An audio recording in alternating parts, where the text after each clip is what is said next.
Yeah, yeah, And welcome to another episode of the Branching Out podcast. Today, we're joined by Lee Garner, a principal Arb consultant here at Ground Control. So let's get started. Hi, Lee. Welcome to the podcast. how you doing? Good. How are you today? How's the it's spring. We're getting closer to spring. We're getting more daylight, so that's gotta Yeah, help, I guess. yeah, we're getting more daylight. It's day length for me is very it's quite an important thing. Yeah. I enjoyed my light evenings. So hopefully sometime soon we'll be getting there. But yeah, Yeah, well, let's just get into that a bit more then. Could you give us a bit of a kind of breadth or an idea of what a principal art consultant does here at Ground Control? yeah, yeah. So typically I'm essentially here to support Kevin Sazicek, who's my boss, who's head of Arb and Ecology. Yep. So got responsibility to some of the guys, so directly sort of team lead them, a bit of sort of trying to offer some coaching and development in that respect, and then just general day to day support. I still get involved in undertaking tree work, tree surveying work, so I'm still on the ground and report writing side of things. And then also get involved in obviously supporting Kev with some of the tendering, documentation, and gathering stuff there, to support the tenders. Yeah, So there's a lot there. So you have obviously a team of arborists, consultants, probably doing the most of the going out to site and doing the surveys and everything. You've got your tendering, which is very much commercially led role, and then you yourself going out to do surveys. So how does a typical week then look like for you? Is it a good kind of even split, or do you end up spending a bit more time doing other yeah, things? yeah.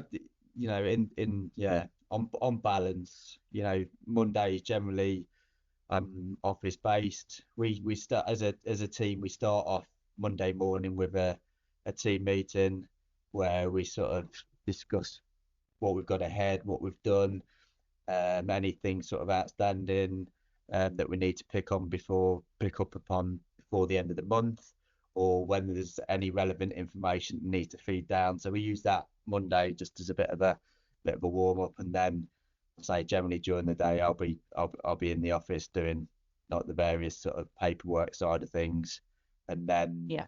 then generally I'll have site visits booked for the week, so I'll have a few days site visits, and then you might finish off on Friday writing up reports and responses to that.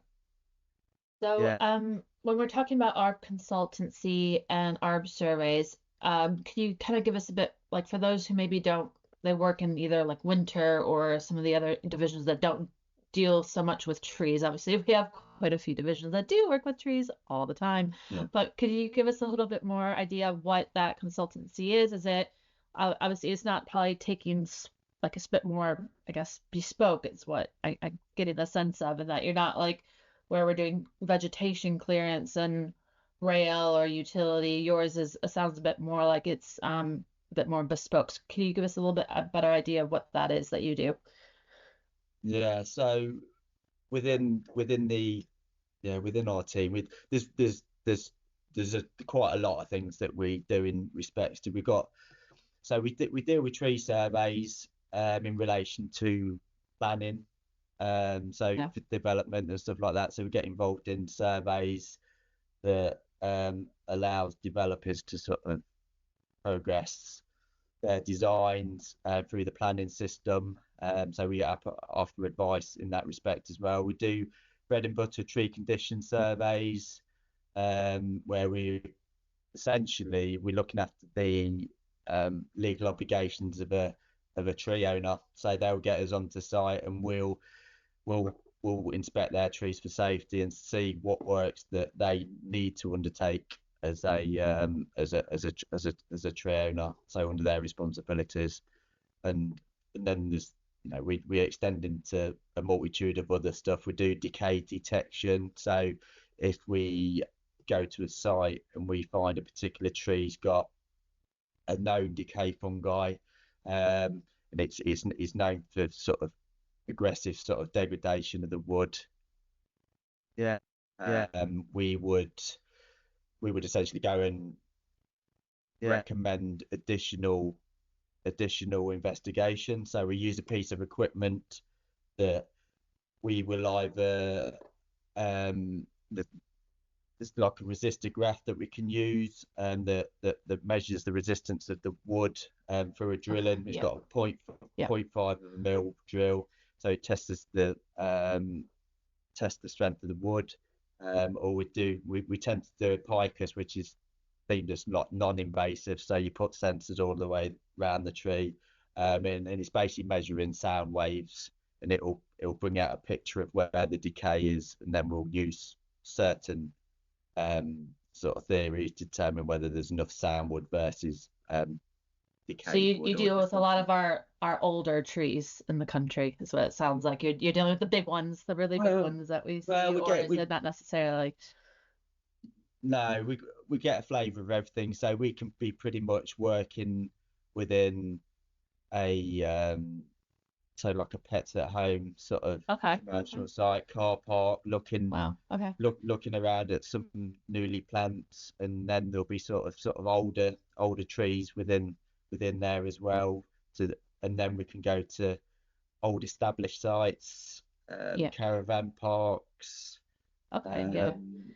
Yeah, I guess I didn't really think about that, because obviously you think about utility, and that's trying to protect our power lines from trees disrupting it. Obviously, trees on the rail line, trying to prevent them from collapsing onto the rail line. But yeah, it's also, we do need to make sure we're maintaining trees everywhere else for public safety, really, and for the health of the environment, I suppose, as well, as another aspect of that. Yeah. Like I said, we've got a multitude of different types of clients who have different ideas of what they want from it. Some are very much sort of tick boxy in the sense of, let's just get this round, any safety stuff, let us know. And then you might get a client that's a bit more inclined to do more sort of proactive stuff. But it's a nice blend. It's a nice mix to get involved in. Never boring. You don't end up with just the same thing every time. You're not looking. It's quite a good mix. Sort of same principles, but delivered in different ways and different flavors to different clients. So have you had any, like, what's the most interesting place you've ended up then? Most interesting place? It's quite bizarre. So we get a lot of work for Severn Trent. So Severn Trent. They have to deal with our water, so we go to quite a fair few sewage treatment works. Lovely. Love that. I know. So you can imagine the aroma and height of summer. No, that's not the place you want to be in the summer now. Yeah, but surprisingly, you can go into the site. So quite a lot of the time, there's not a lot of people working with us. So you can be lone working. We have apps and safe working apps to keep people safe apps and stuff like that. But so we'll go onto a site, and literally you'll lock the gates behind you, and there'll be a vast area of vegetation and trees, even beyond the sewage treatment works. And I quite like them in a way, because they do throw up surprises, like surprise trees or muntjacs and like small deer. Yeah, we've got those at my front door. Like the little wildlife havens in themselves, even though like the contrast is so black and white, it's polar opposites, but I enjoy them for that, just you're on the solitude of working through inspecting stuff, and then seeing some of the wildlife that inhabits the area. It's quite good. I suppose it's because there's no people around it. They are nice wildlife havens, and that's quite. I've never thought about it that way, so thank you for that. So obviously we have the challenge of some stinky sites that you have to visit sometimes, albeit interesting and beautiful in their own way. Any other challenges that you guys face as Arb consultants? Yeah. As far as challenges, I think a lot of our challenges, or like personal challenges, is like access, getting onto sites. Yeah. Yep. And probably sort of the mundane stuff of our side of jobs. I think, you can go into the planning side where we advise, we categorize trees. When we survey, we'll categorize trees and grade them of like good down to bad and stuff like that. And sometimes it can be challenging to get the client to redesign something and move it away from this tree, the root protection area of the tree. So you can have some challenging conversations with your client to help them make the right decision about how do you retaining overcome that then? How do you overcome these challenging conversations with your clients? Just with a lot of pragmatism. Yeah. If you come across as a tree hugger, I think you tend to just sort of Yeah. you steer them away. But yeah, a lot, in our team we are very pragmatic. We're passionate about trees, Yeah. but you've got to be pragmatic in our industry. And at the end of the day, we'll come up with solutions, we'll come up with suggestions, and you kind of got to sell it to them. We're dealing with a planning authority that has essentially got to approve this planning application. Yeah. So it basically boils down to their decision. So Yeah. we're basically saying, well, if you do this, you're essentially gonna have to remove this A grade oak or whatever tree it is that's been here a long time, and they're unlikely to agree it. And this comes from, we've got a few guys that are ex local authority, which is myself as well, as tree officer. So we were dealing with it on the other side of the fence. So we've got experience to know. Yeah. What language to use really, and how to is making sure you're making sure the council's happy and that they will ultimately approve the plan, but also trying to meet the client's needs at the same time. So it's quite the balancing act. And pragmatism is. And negotiation skills from both sides as well.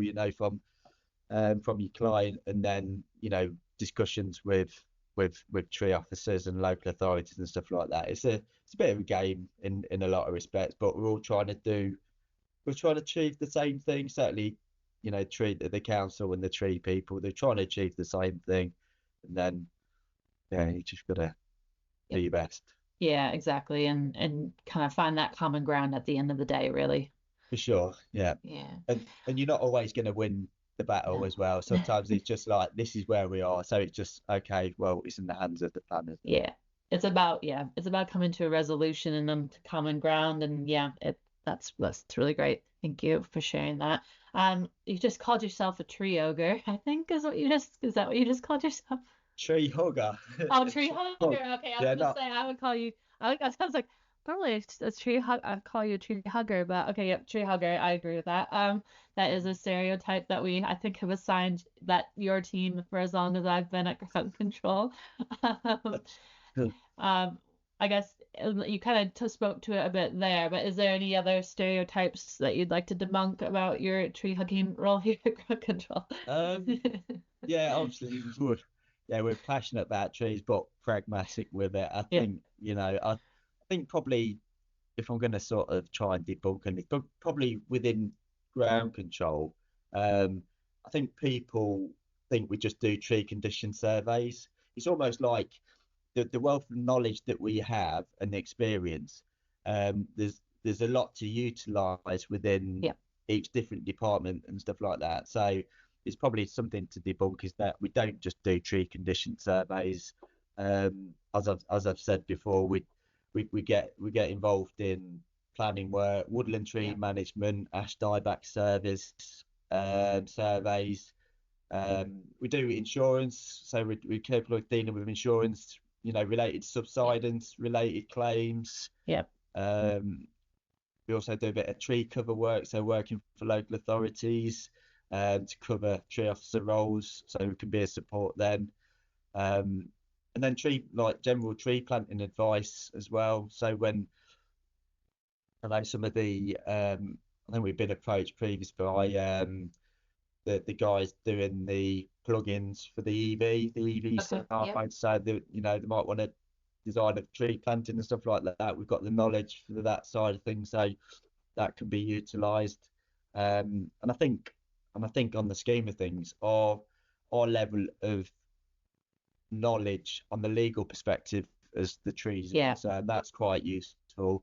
I when I was in my previous life as a tree officer, we were we'd get loads of questions from everyone regarding trees and the legal side. It seems since being at GC, that side of things relatively quiet. We get approached by a few people who sort of get to know you and what they're about, but I think on the wider scheme of things, I don't think they realise that we're here and we could offer that sort of advice. There you go. This is great. This is a great platform. Then anyone listening, you got a tree problem, call your friendly neighborhood principal, Arb Consultant. So I'm going to switch modes just a little bit, and we're going to talk specifically about you and your development. This is the L&D podcast after all, so we need to talk a little bit about learning. So if you could tell me a little bit, I know obviously you've been with Garden Control about 3 years now. I think before that you owned your own consultancy firm. So there's been obviously you've got a wealth of knowledge in the industry that you've developed over the years. Is there anything else you've been looking at learning or developing at the moment in your current place and current role? So recently I successfully completed the GC lead course, which is run by Jez Light and Oliver Russell. Yep. In your team. So my teammates, my boss. team buddies. So we've essentially had sort of nearly a year of that. And we sort of finished end of January with team presentations on we were basically given a problem to address, and we presented ideas basically to that. So we've done a year. I've done a year of that. So that's been really good. It's been very well delivered. Very well delivered. I'm not just saying that. It's any big takeaways for you personally? Any big takeaways? I think it's the reflection side of things. Reflection on yourself, where you are. We did initial insights training that gives you what your colours are, and sort of whether you agree with them or not. There's learning from that. There's we touch base on bias. That we're not talking hardcore bias, like we all have them. I don't like you because you don't like trees. It's not that hardcore.